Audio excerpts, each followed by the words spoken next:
Manusia sama-sama dikasih modal 24 jam dalam sehari. Manusia sama-sama dikasih modal energi segitu, tapi ada yang efektif berhasil, ada yang tidak. Apa yang salah?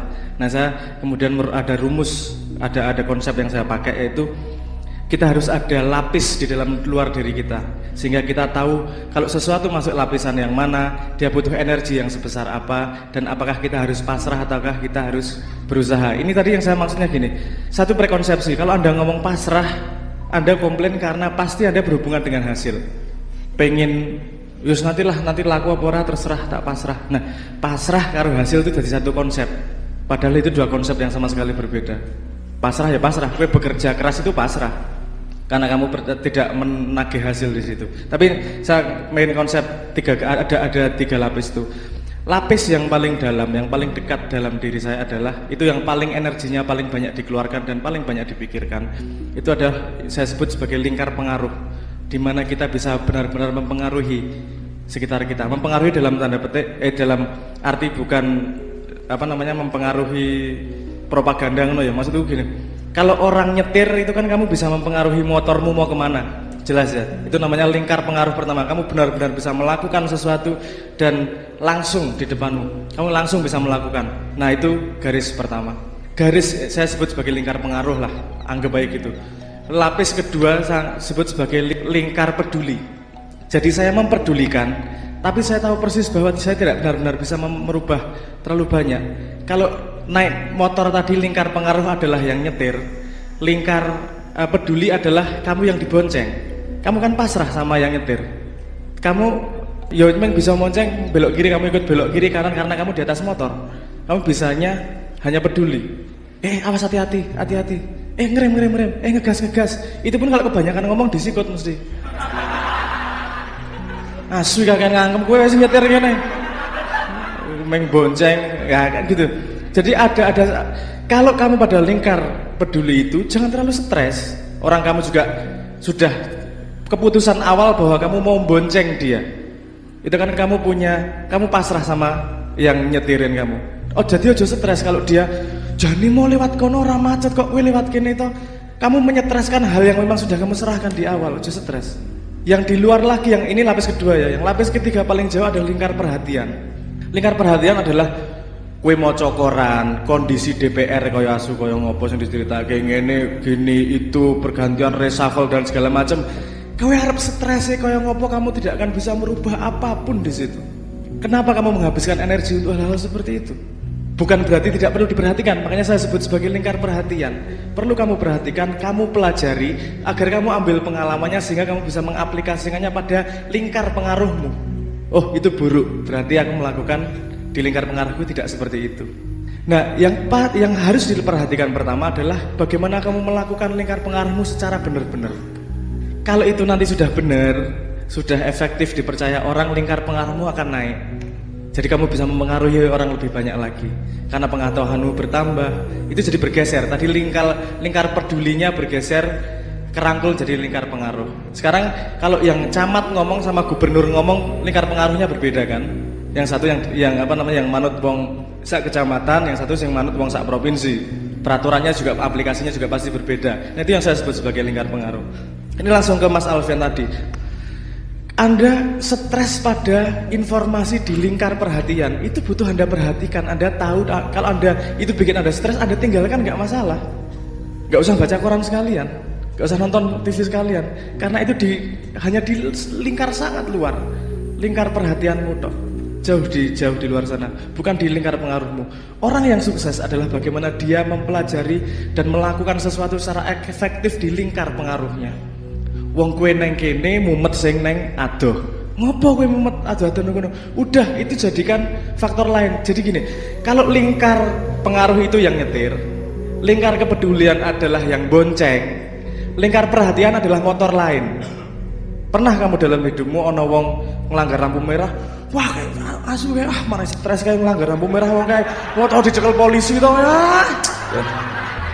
Kamu buang waktu. Gimana itu sama sekali di luar pengaruhmu, dan kamu juga nggak harus peduli 100%, tapi kamu bisa ngambil pelajaran tuh, ngelanggar lampu merah ketangkap polisi. Jadi kamu ketika nyetir motor, jangan melanggar lampu merah. Atau kalau kamu dibonceng, ngomongi, jangan melanggar lampu merah.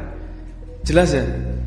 Jadi jangan stres pada sesuatu yang di lingkar perhatian. Aduh, lingkar perhatian, masih sangat banyak PR di lingkar pengaruh di sekitarmu. Kalau kamu sehari-hari ngobrol apa? Ada yang ngobrol ekonomi Indonesia, ada yang ngobrol calon gubernur siapa. Tapi kita banyak loh di Twitter gosip, nanti reshuffle siapa, wakil presiden mau diganti Adam Malik katanya. Aku ngekek itu loh daftarnya, mau diganti Adam Malik, digali suku kubur. Nah itu banyak orang-orang yang ngobrolnya di topik-topik di lingkar perhatian, tapi malah melupakan yang di lingkar pengaruh dia.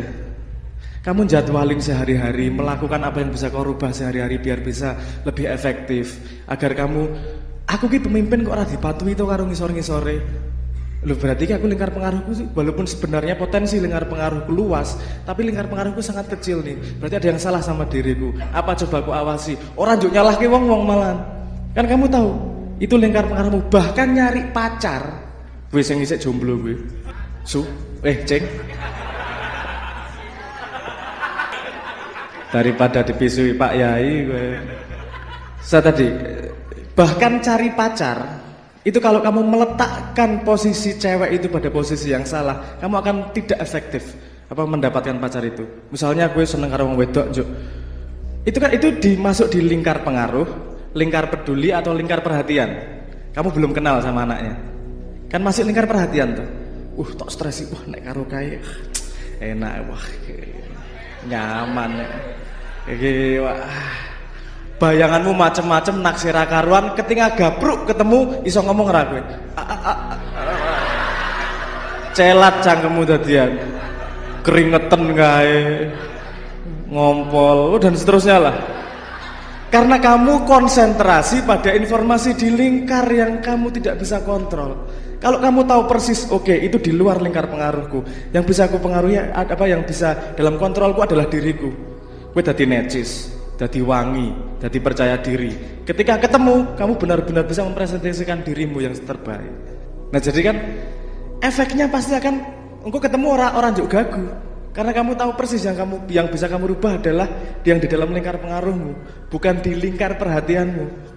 Ojo salah itu. Ojo jangan salah meletakkan informasi pada yang tidak pada tempatnya. Nah, pasrah letaknya di mana? Kalau kamu sudah tahu peta ini otomatis ketok. Semua hal-hal yang kamu di posisi lingkar perhatian atau lingkar peduli, itu kamu cuma bisa pasrah. Ora usah urusan kerjaan, ora usah urusan apa-apa. Kowe bonceng mobil wae. Kamu naik di dalam mobil, bonceng di motor itu kan kamu juga cuma bisa pasrah. Arep piye kowe? Melu tak ewangi kene ngindak gas. Ya ora iso. Enggak ya buyar toh. Itu saja kamu harus pasrah mau enggak mau. Tapi ketika sesuatu masuk dalam lingkar pengaruhmu, jangan pernah berhenti melakukan yang terbaik. Karena itu memang di depan matamu, kepasrahan. Tuhan memasrahkan sesuatu pada dirimu untuk kau perbuat dan kau perbaiki. Nah, nek kowe arep memasrahkan sesuatu kepada Tuhan agar diurusi, kowe kudu menyediakan diri kepada Tuhan bahwa nek ana sing ning ngarepku tak urusi dengan baik Tuhan. Aku akan memperlakukan makhlukmu seperti aku ingin diperlakukan oleh Tuhanku. Kan cetha ta? Logikanya jelas ya.